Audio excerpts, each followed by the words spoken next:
Welcome to Will SCOTUS Clarify Which Waters Are Regulated Under the Clean Water Act. Please welcome Daren Bakst, the Heritage Foundation's Senior Research Fellow for Environmental Policy and Regulation. Good afternoon. My name is Daren Bakst, and as was mentioned, I'm Senior Research Fellow, Environmental Policy and Regulation here at the Heritage Foundation Center for Energy, Climate, and Environment. I want to thank you for joining us today as we discuss one of the most important environmental cases of recent memory, Sackett versus EPA.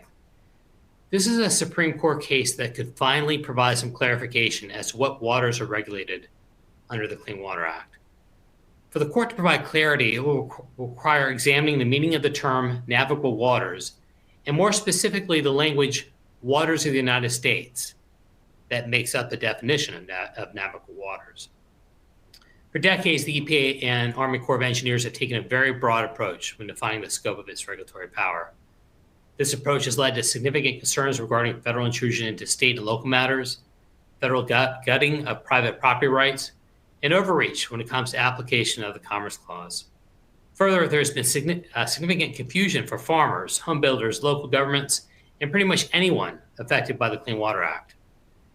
We are pleased to be joined today by Damien Schiff, Senior Attorney at the Pacific Legal Foundation and Lead Counsel for the Sacketts.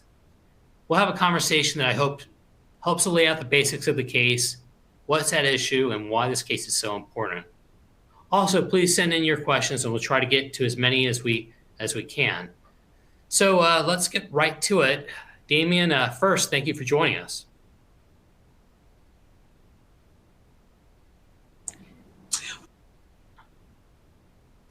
Sorry, my mute was not I'm not as good with mute as I had hoped. But thanks, Daren, very much for having me. Thanks to the Heritage Foundation for the opportunity to talk about the Sacketts case. Yeah, thanks. And so let's just start really simple and get to talk about the timing of the case. So I want to talk about the status. So when is the case going to be heard, and when would you expect there to be an opinion? The case will be the first case argued in the new term, October 3rd at 10 a.m.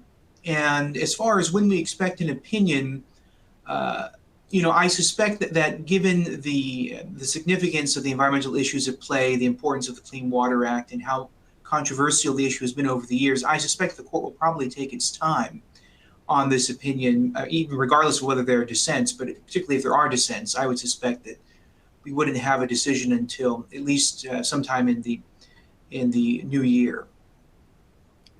So, Damien, before we get into the legal details and big picture implications, how did this case even get to the Supreme Court? It's been a long procedural route that began in federal district court in Idaho in April of 2008. That's when we at PLF filed a lawsuit on behalf of the Sacketts to challenge EPA's compliance order that basically put a stop on the Sacketts' efforts to build their family home near Priest Lake, Idaho. And the case was quickly kicked out on a procedural ground that the Sacketts didn't have the right to sue EPA at that time because the compliance order that the agency had issued wasn't considered by at least many lower courts to be judicially reviewable. The Ninth Circuit affirmed that decision, and the Supreme Court took it up in 2011 and ruled in 2012 that the Sacketts did have a right to sue immediately, to challenge the compliance order, and more importantly, to challenge EPA's jurisdiction over the Sacketts home building. The case was remanded in 2012 and spent some time in the district court. Finally, the district court ruled in 2019 that the Sacketts, on the merits, did have to seek a permit from the feds, that their property did contain navigable waters subject to EPA's jurisdiction. On appeal, the Ninth Circuit in 2021, just in August of last year, affirmed that. And shortly thereafter, we sought review from the Supreme Court again, this time on the merits. And that petition was granted in January of this year. And so that's where we are now. So it's been a long journey for the Sacketts. You've kind of touched on it, but can you tell us a little bit more about the Sacketts and their experience that they've had with the Clean Water Act?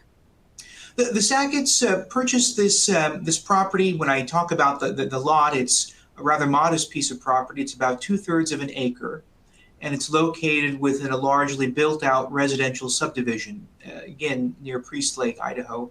They bought the lot in 2004, and by the spring of 2007, they had obtained their local county building department's approval to begin construction.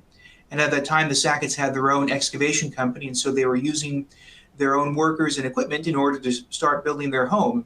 But within just a day or two of their having started the construction process and trucking in gravel to lay down a foundation for their house, the construction workers were confronted on the site by officials from the EPA and the Army Corps of Engineers. And these officials essentially told the Sacketts construction workers that, in their view, the site contained wetlands that were subject to federal regulation under the Clean Water Act, and because there was no permit that allowed that construction, they recommended that the construction of the house cease.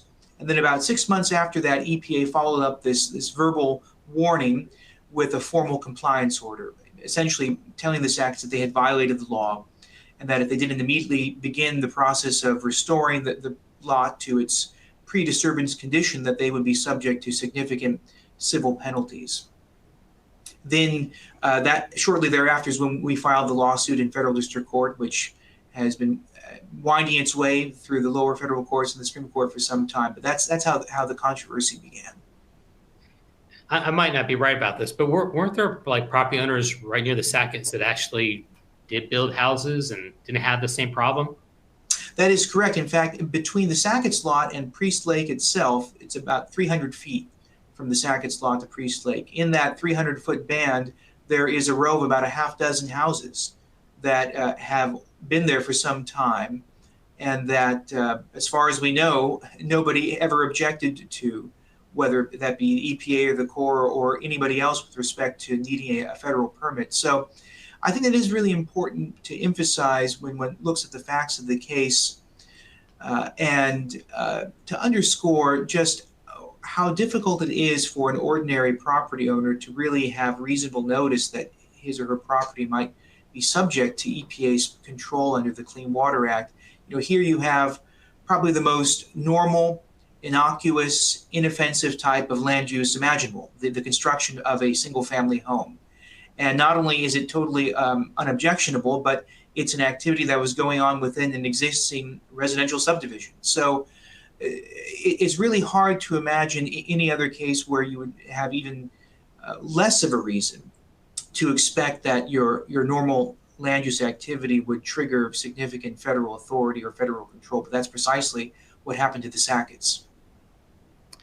So let's turn to the legal issues of the case. And so what is the legal question at issue before the court? The precise question is, what is the proper test for determining when wetlands are considered, quote, waters of the United States, subject to the Clean Water Act? So let me follow up. Is this case only about wetlands, or do you think the court could help provide clarification as to what's meant for all waters of the United States? I think it's the latter, in part because the proper test that we're advocating for to determine whether in fact a wetland can be regulated under the Clean Water Act necessarily implies an analysis that goes beyond the mere question of wetlands versus waters. And what I mean by that is that the Clean Water Act is written in such a way that not only does a feature have to be considered a quote unquote water, but it has to be, as the text of the statute makes clear, it has to be a water of the United States. And that full phrase, I think, necessarily implies an analysis not just about when wetlands can be regulated, but more importantly, what are the types of waters that are within that subset of regulated items that can be considered of the United States. Like a water is sometimes connected to a particular other water. It's like so you kind of need to know what waters of the United States means in order to figure out what a wetlands means. And is that right? That's right. I mean, the basic argument that we're advancing, that's based upon a plurality decision from the Supreme Court in 2006 on the similar issue, is that wetlands standing alone are not understood in sort of common language to be quote unquote waters.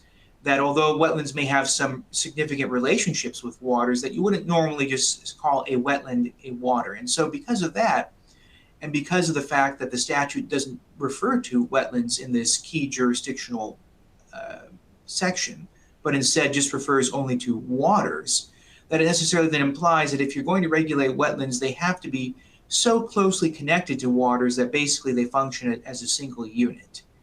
And it's that significant interrelationship that we think is a necessary aspect of EPA's jurisdiction, but which EPA and the lower courts have believed to be unnecessary. And the Sacketts case is a great example of that, in that even if there are wetlands on the Sackett spot, go ahead. Sorry, in your arguments, you're arguing for a two-step analysis. And can you explain what this analysis is that you're proposing? Yes, and this goes back to what we were just talking about with respect to how the statute's definitional section is worded. That definitional section doesn't mention wetlands at all.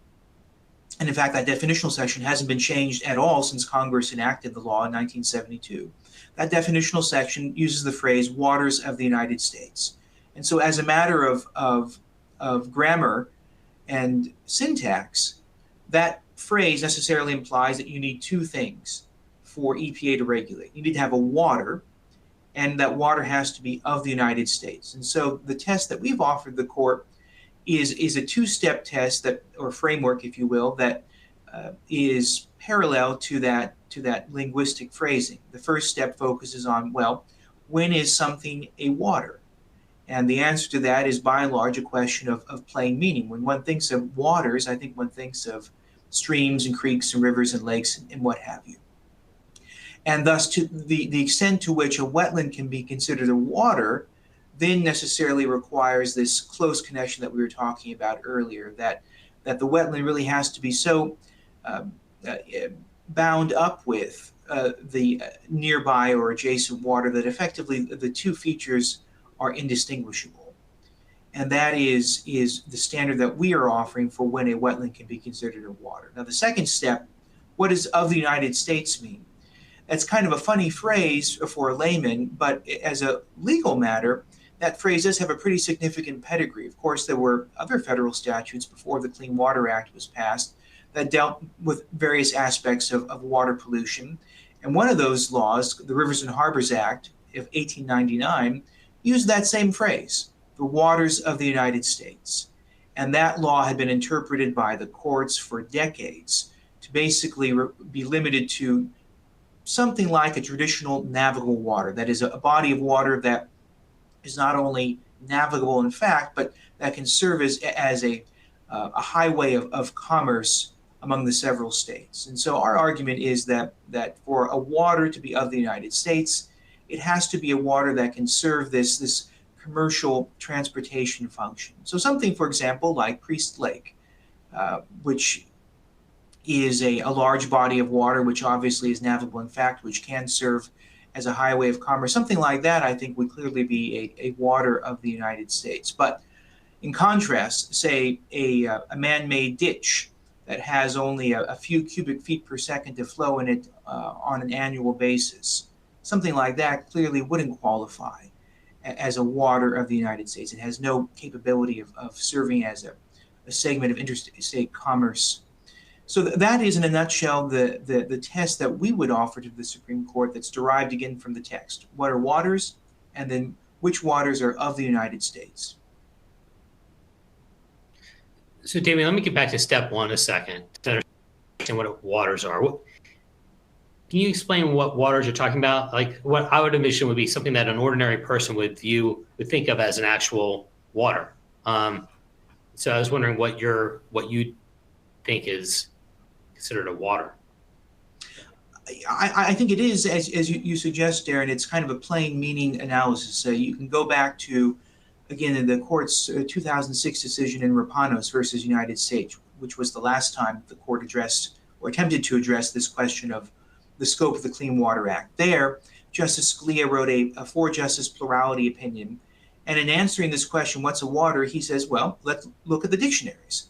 And when you look at the dictionaries, it's clear that waters, or a water, is something that in common parlance would have water on it and would be a hydrogeographic feature that would be referred to as something like a stream or a creek or a lake. Now, he goes through this plain meaning analysis to put that in contrast with a wetland, which, as he concluded, and as which we argue in our briefing in the Supreme Court now, is not in common parlance considered a water. You know, I think it's important to bear in mind that although the concept of wetlands was certainly not new in 1972 when the Clean Water Act was passed, and although even at that time, I think people understood that wetlands have a role to play in preserving habitat and water quality, even then, Congress recognized that wetlands are not the same thing as waters. In our briefing in the Supreme Court, we cite a few federal laws that were passed in the decade or so leading up to the Clean Water Act, where Congress clearly distinguishes between types of waters and other features such as wetlands. So I think it's definitely a convincing argument that waters in ordinary language don't include wetlands. And so to the extent that wetlands might at any extent be regulated under the Clean Water Act, they have to be in that unique circumstance where you have something like a shoreline wetland, where you have an obvious body of water, and then you have at some point land. And if you start in the middle of that body of water, you start walking or paddling shoreward, at some point you're going to hit land. But before you hit land, there may be some point at which maybe it's wet, maybe it's moist, maybe it's soggy, but it's not quite water, but it's not quite land. That difficulty in precisely drawing that boundary. Well, when actually does the water end? When does the wetland begin? It's that difficulty which I think the Supreme Court in prior cases has said, we'll let the EPA and the Corps have principal jurisdiction in deciding how to draw those boundaries. But it's only when that boundary drawing problem is present that wetlands can otherwise be considered waters. If it's instead a case, again, like with the Sacketts, where their residential lot is bounded on all sides either by developed roads or by other developed buildings, where there's clearly no difficulty in distinguishing their property from any other arguable water, in those circumstances where that line drawing rationale is absent, it really is no longer plausible to construe the statutory text of waters to extend to that point. And so that is the standard that we offer in our step one, which again is a standard derived directly from Justice Scalia's opinion in Rapanos in 2006. And we think it is the best textualist understanding of what Congress intended by using that phrase, the waters in the United States. So, Damien, central to your case, to my view, is the application of the Commerce Clause. So first, could you explain why the Commerce Clause is important in this case? And then second, at what point do you think the EPA and Corps are going beyond or would be going beyond what is authorized under the Commerce Clause? The federal government is a government of limited powers. There's no sort of environmental law power that Congress has, but rather virtually all federal environmental law is justified on the theory that it's a regulation of commerce among the several states, which is an enumerated power that Congress has. And so the extent to which the Clean Water Act is constitutional has to depend upon whether it's truly an authentic regulation of interstate commerce. Now, there's been a lot of dispute over the last several decades as to how far does the Commerce Clause go. Thankfully, this case doesn't require the court to wade into that controversy again, because we already know from prior Supreme Court decisions that when Congress enacted the Clean Water Act, it did not intend to use the full extent of its Commerce Clause power. In fact, the Supreme Court in a 2001 decision called Solid Waste Agency of Northern Cook County versus Army Corps of Engineers, commonly called the Swank case, there the court ruled that the Clean Water Act is an exercise of Congress's more limited channels of commerce power. This is a theory that was developed over the last 150 years or so that says that as part of Congress's power to regulate interstate commerce, it has the power to regulate the channels of commerce. And navigable waters are a type of sort of aquatic channel of commerce. And that is precisely what the Supreme Court has said the Clean Water Act is about. So because of that statutory interpretation, I think what we can say is even if there may be an activity that Congress could theoretically regulate under a Clean Water Act that was justified by this full commerce power, we don't have to worry about it given the Clean Water Act that we do have, because we do know that the Clean Water Act that we do have is a much more modest, much more limited exercise of Congress's commerce power. And what that means on the ground, essentially, is that when Congress regulates the channels of commerce, it can regulate what happens in those channels themselves, like pollution in the Mississippi or what have you. And it can also regulate activities outside of those channels that might have some impact. But what it can't do is precisely what EPA and the Corps have tried to do with the Clean Water Act, and that is to regulate land like the Sacketts lot, irrespective of the impact that any land use might have on a downstream channel of commerce. And I think that's something for the audience this afternoon really to focus on, is that under the Clean Water Act, if you are doing anything in a regulated water, say a wetland, you're going to be regulated even if your activity will never have any impact, or never, even if any pollutant you discharge will never actually reach a traditional navigable water, because that wetland itself is considered as much a regulated area as the downstream traditional navigable water. So given that interpretation, you can see how EPA's understanding of the statute is way beyond an idea of the channels of commerce power. Now, again, it's not a constitutional issue. It's really a question of statutory interpretation, that we know whether Congress could reach that far under its commerce power, it deliberately chose not to exercise that full power when it enacted the Clean Water Act.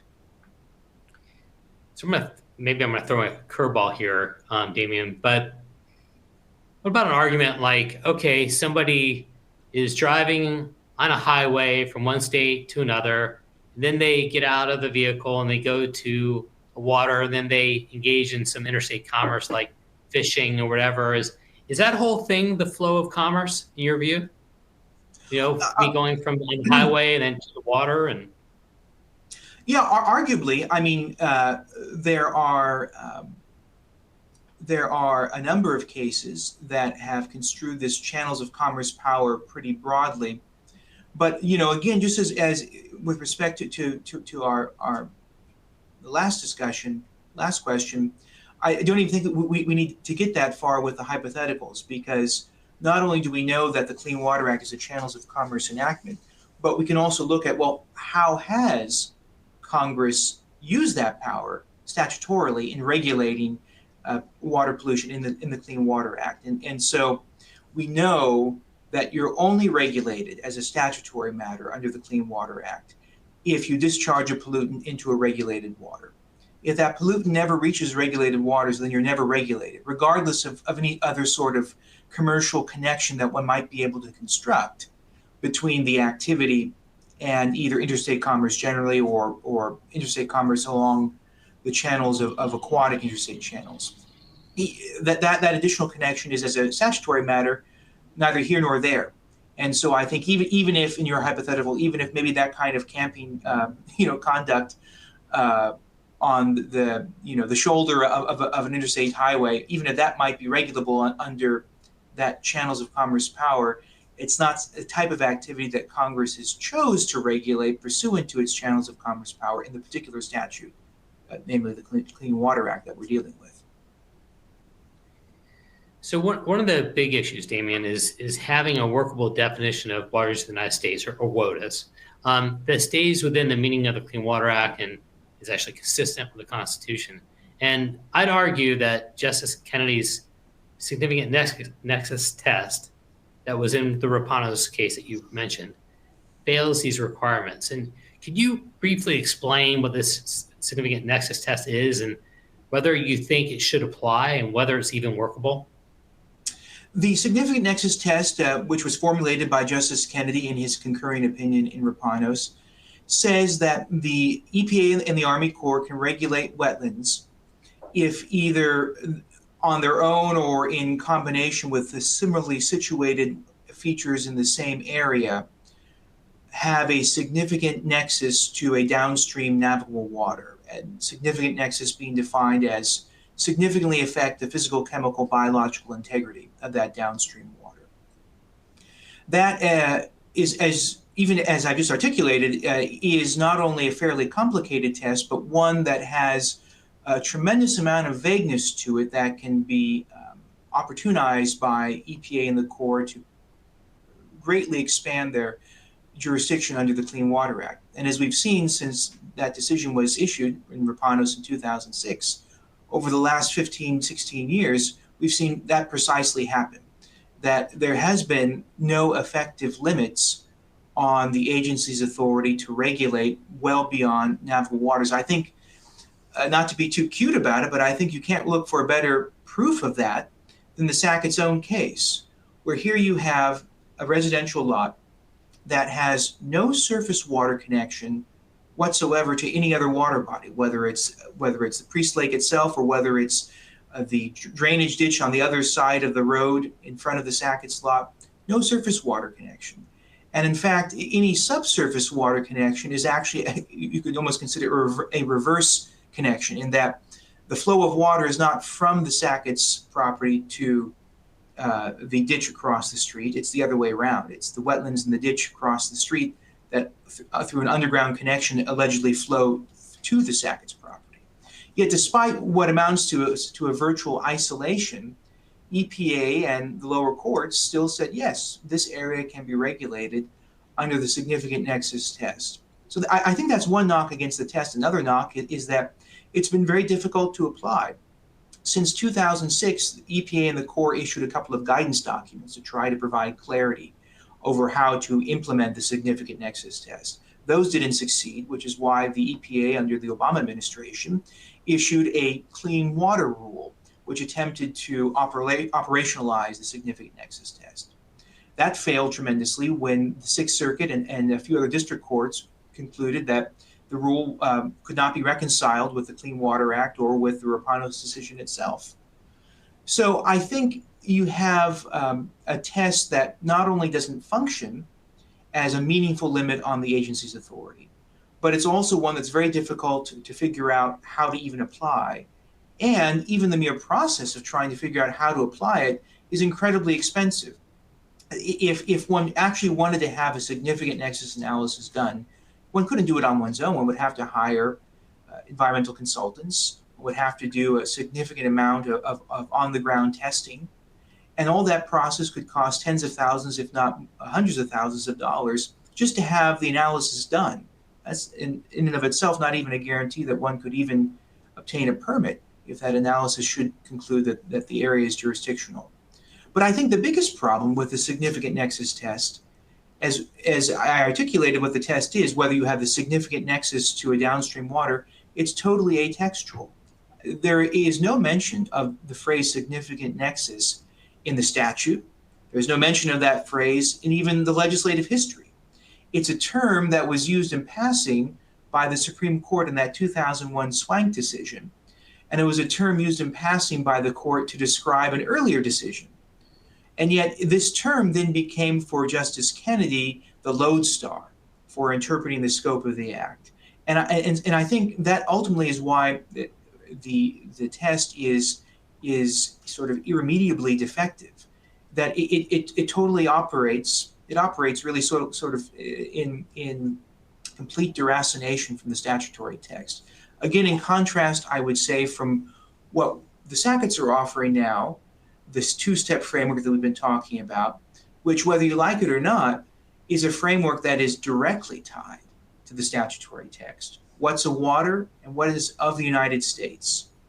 That's an analysis that's totally absent from the significant nexus test. And I think that's one reason why we've seen over the last 16 years why the significant nexus test hasn't worked out. It's vague, it's opaque, and it therefore functions as essentially a green light to the agencies to continue their efforts to expand the scope of the act.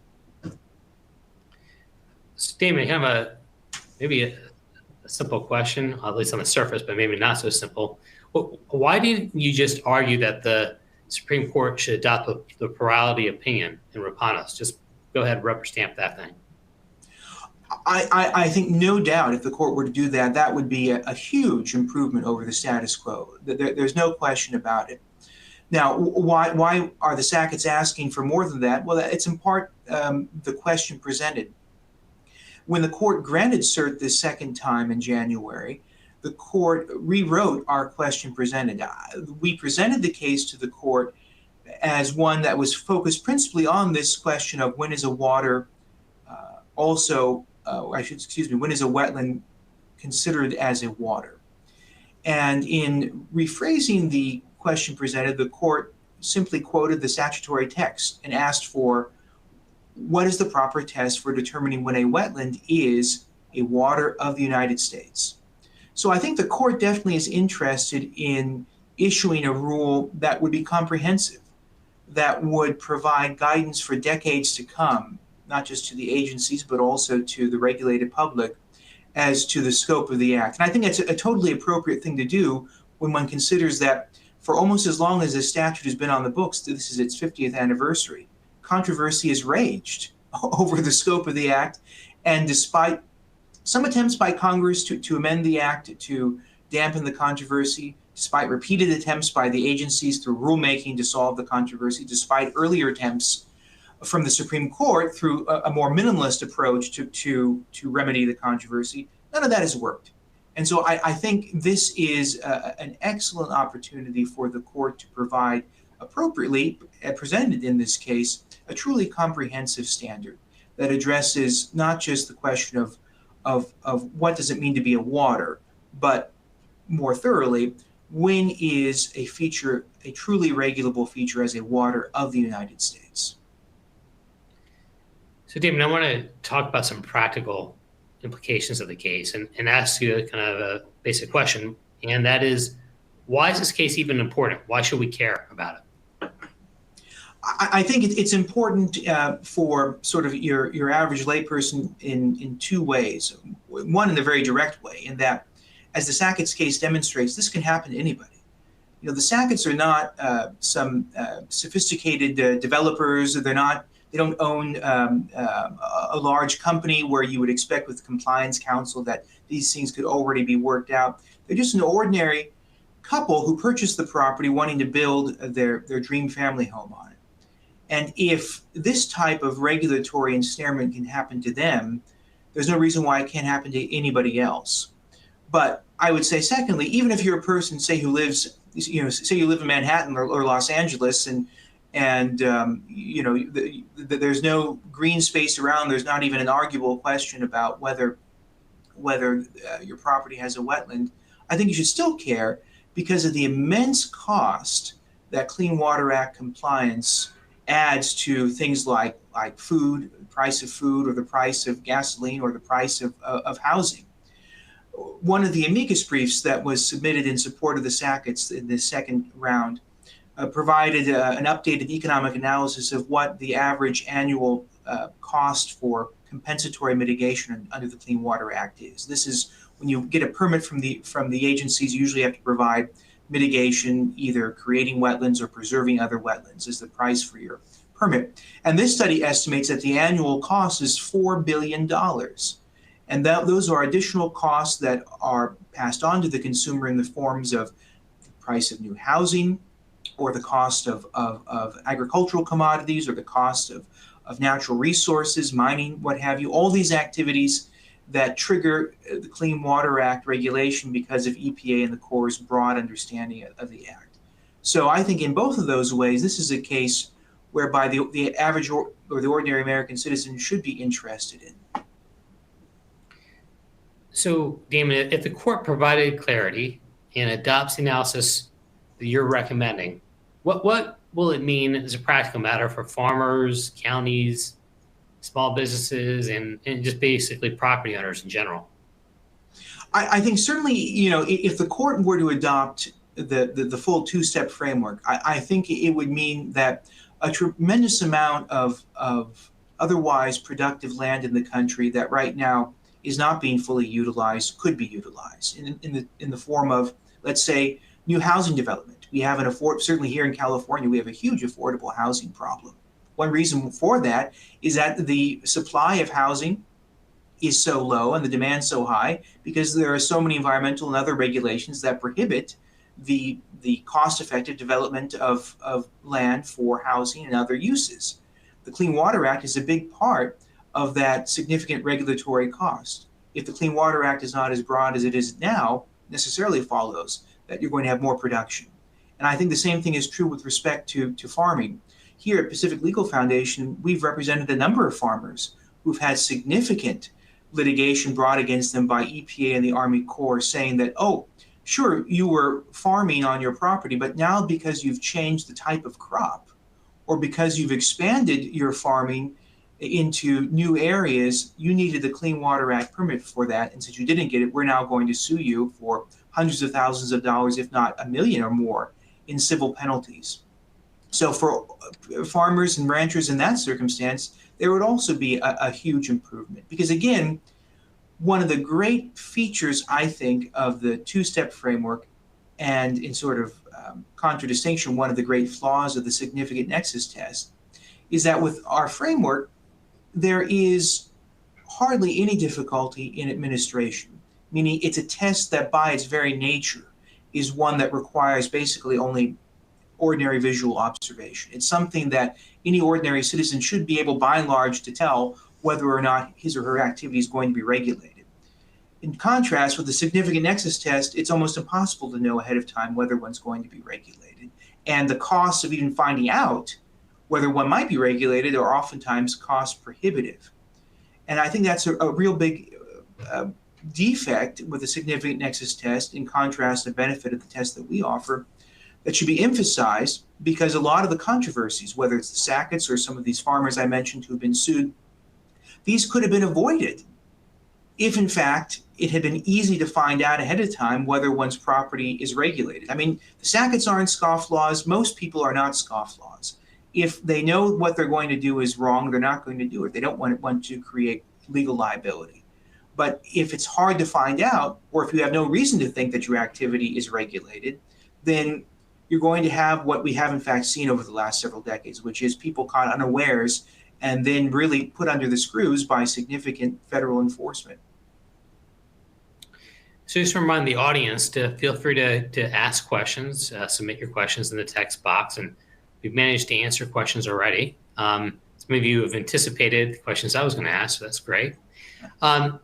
Damien, I can imagine, well, easily imagine that if the court adopts a somewhat narrow definition of WOTUS, the claims are going to be, oh my gosh, it's going to be dirty water in this country.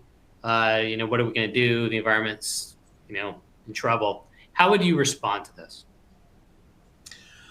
I would immediately assuage those fears. There is not going to be any sort of environmental catastrophe because of the court's ruling, what we hope, adopting the two-step framework for a number of reasons. One is that the Clean Water Act doesn't prohibit the states from regulating their own land and water resources. So regardless of the scope of the Clean Water Act, states remain fully free to regulate at a higher, more intense level. And in fact, we even have empirical evidence that when the Supreme Court in the past has somewhat limited the scope of the Clean Water Act, some states that haven't liked that consequence have then enhanced their own state water quality laws to fill in the gap, so to speak. But even setting aside the question of the state's ability to regulate, even if the feds don't, the scope of the Clean Water Act is not necessarily going to be completely limited just because certain types of wetlands are not considered themselves to be waters of the United States. And the reason why I say that is because of a 2020 decision that some of our audience members may be familiar with, called County of Maui versus Hawaii Wildlife Fund. This is the Supreme Court's most recent Clean Water Act case before the Sacketts case.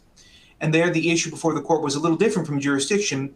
It wasn't about what waters are jurisdictional, but it was about when can your far upstream pollution discharge be regulated as a discharge, even if it wasn't immediately discharged into a regulated water. So in that case, the question was you had the county sewage plant that was discharging into groundwater.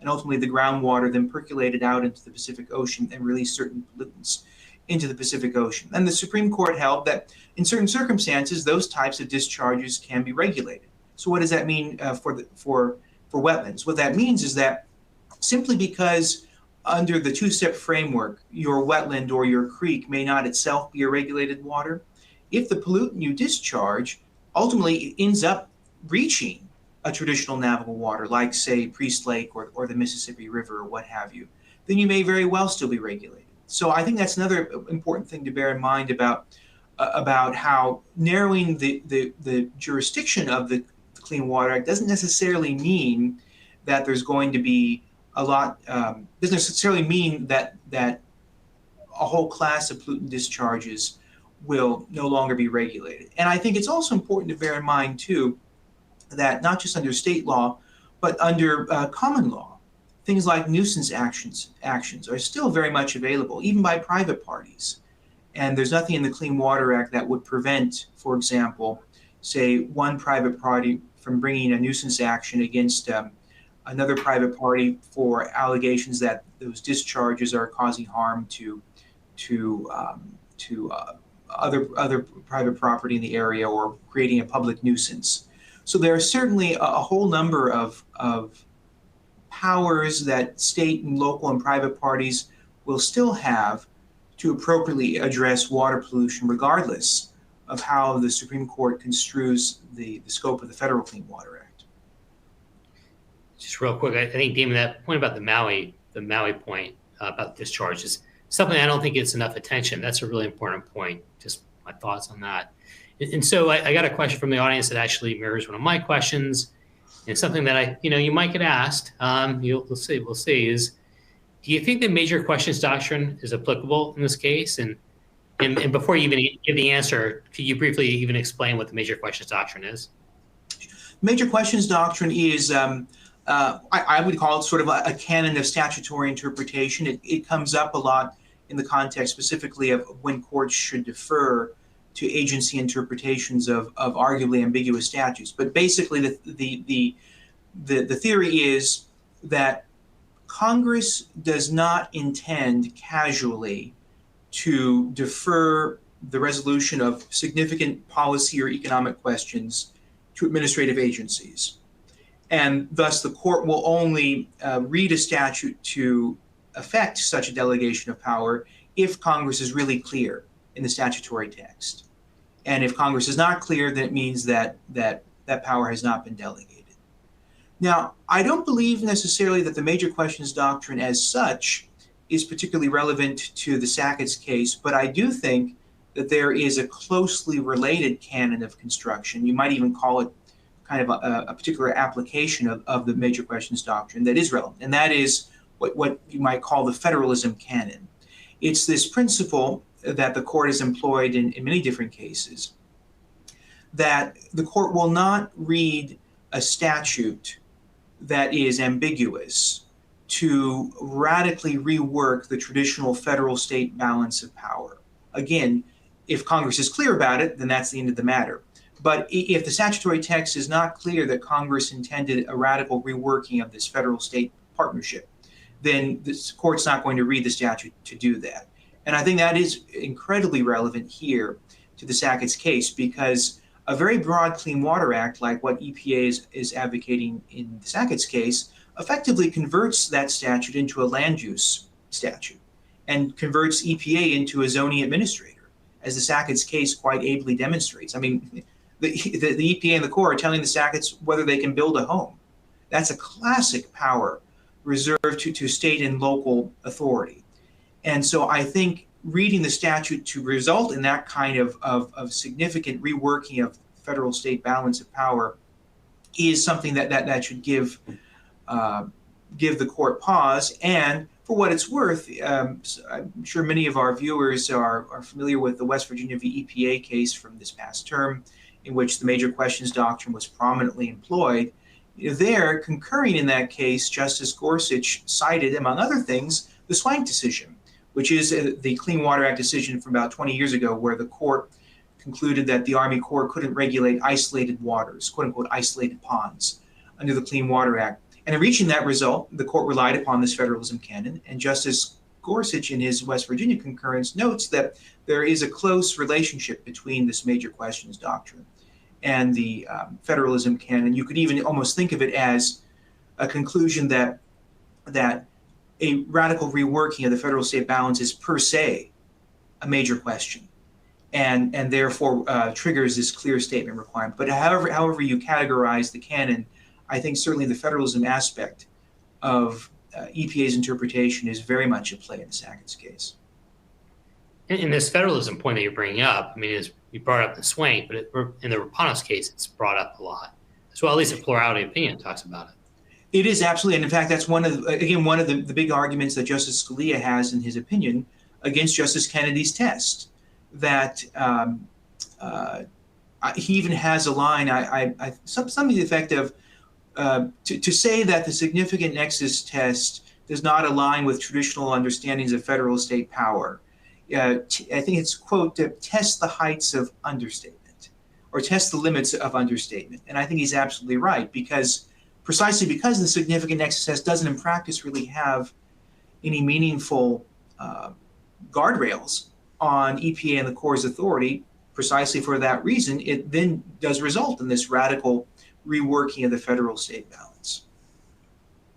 So to get to a somewhat related question from the audience, do you think the case will require the Supreme Court to decide whether Chevron is still good law? Do you think Chevron comes into it? No, and I should say that makes the Sackett's case also kind of unique in that it's hard to think of an environmental case before the Supreme Court that doesn't involve agency deference, but this is one of those cases. In fact, EPA hardly even mentions deference, much less Chevron deference, in its merits brief.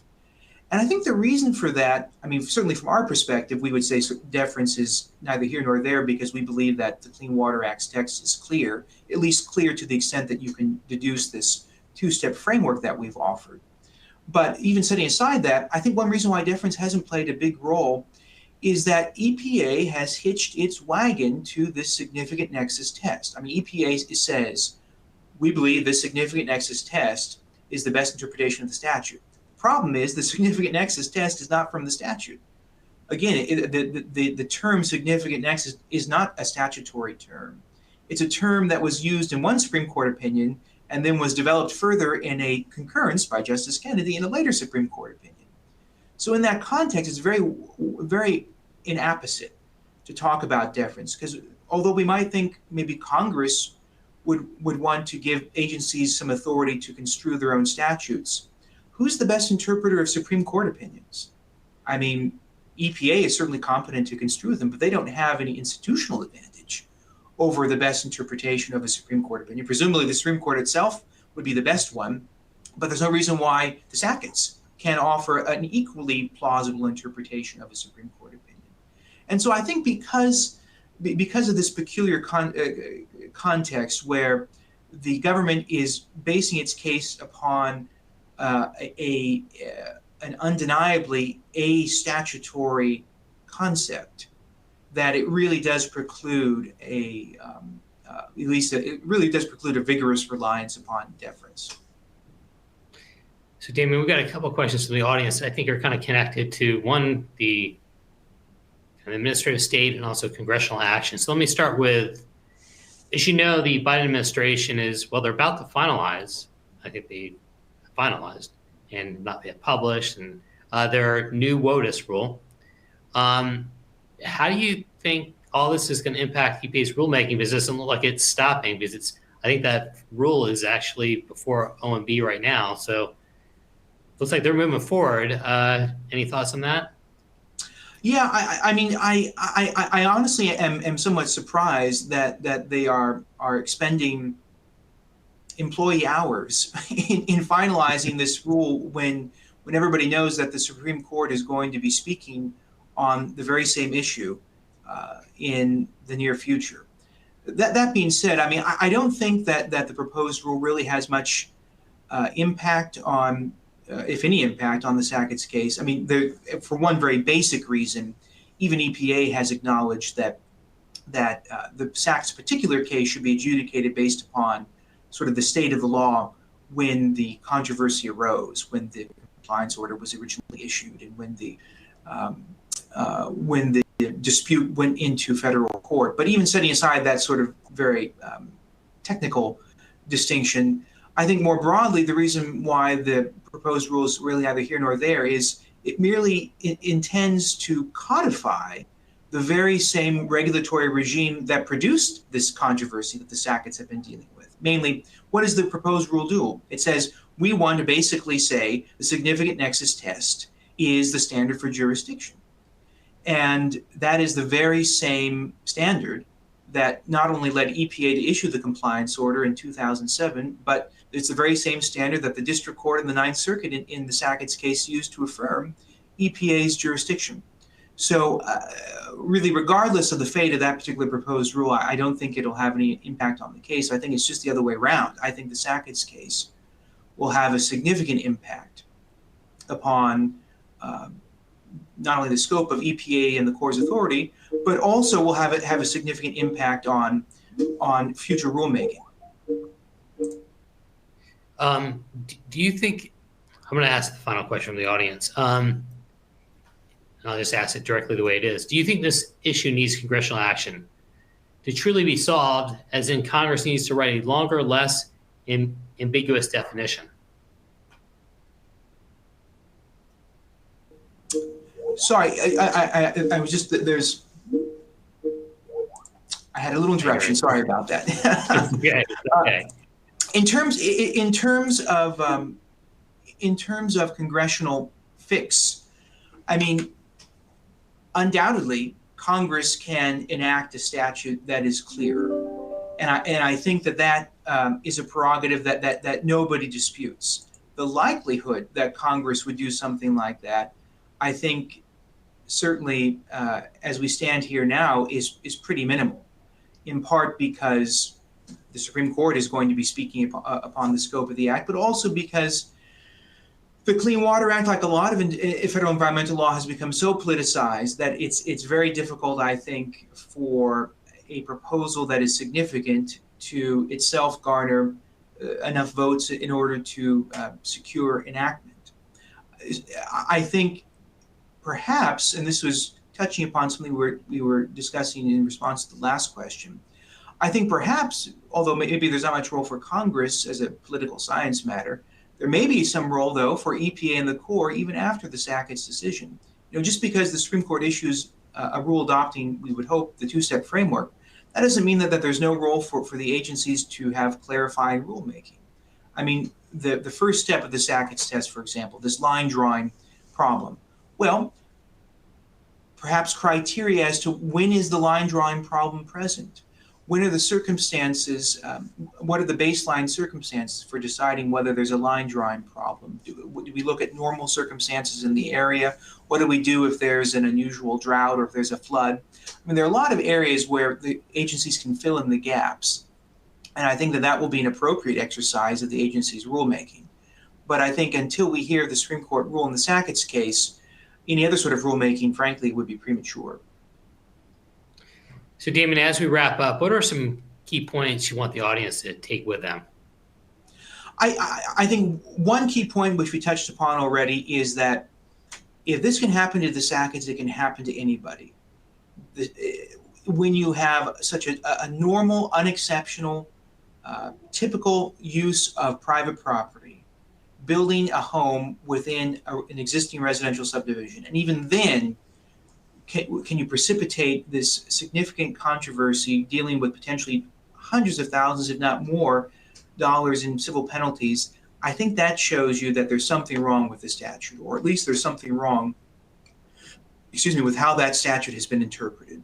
I think the second big takeaway is that, again, as we noted before, this is not just simply a case about landowners. Even if you don't own any land, even if you just dwell in an apartment, it's still something you should care about, because the significant costs of Clean Water Act compliance make it really any sort of productive use of green fields, for example, much more expensive, and that creates costs that are carried on to the consumers. And then the last point is, this is not about environmental Armageddon. If the Sacketts win, it does not mean that our drinking water will be polluted, that our streams and creeks will be befouled, that the Cuyahoga River will catch on fire again because of all the pollution that was in it in the 1960s. None of those things is going to happen for a number of reasons, not the least of which being that the states and local governments and private parties under common law principles will be fully empowered to protect important water resources, to ensure that those types of gross pollution disturbances don't happen again. So I think that whether you are a private property owner or whether you're an environmentalist, this is not a case that raises those types of questions. But it is a case, I hope, that will ultimately resolve a lot of abuse by administrative agencies over the last half century, and thereby perhaps vindicate to some extent the private property rights of a lot of people in this country who have not been able to make the most productive and reasonable use of their property.